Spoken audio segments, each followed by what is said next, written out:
from this result it follows that God wills himself and other things by one act of will. Every power is directed to its object and to the formal notion of the object by one operation or one act. For example, by the same sight we see light and color, which becomes visible and act through light.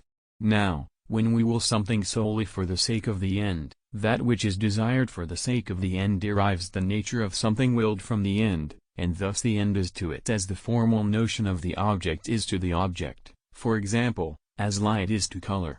Since, then, God wills other things for his own sake as for the sake of the end, as has been shown, he wills himself and other things by one act of will. Moreover, what is perfectly known and desired is known and desired according to its whole power.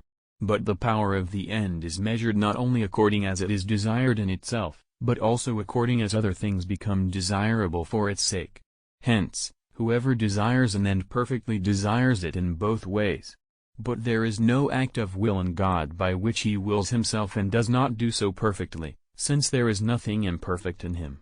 Therefore, by whatever act God wills himself, he wills himself absolutely in other things for his sake.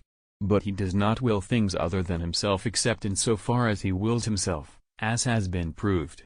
It remains, then, that God does not will himself and other things by different acts of will, but by one and the same act. Furthermore, as appears from what has been said, discursiveness is found in the act of a cognitive power according as we know principles by themselves and from them we arrive at conclusions.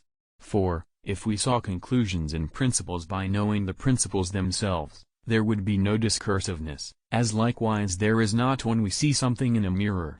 But as principles are to conclusions in speculative matters, so ends are to the things ordered to them in operative and appetitive matters. For, just as conclusions are known through principles, so the appetite and doing of the things ordered to the end proceed from the end. If, then, someone wills separately the end and the things ordered to the end, there will be a certain discursiveness in his will. But this cannot be in God, since he is outside all motion. It remains, then, that God wills himself and other things together and in the same act of will. Again, since God wills himself always, if he wills himself and other things by different acts it will follow that there are at once two acts of will in him. This is impossible, since one simple power does not have at once two operations. Furthermore, in every act of the will the object willed is to the one willing as a mover to the moved. If, then, there be some action of the divine will, by which God wills things other than himself, which is diverse from the action by which he wills himself, there will be in him some other mover of the divine will.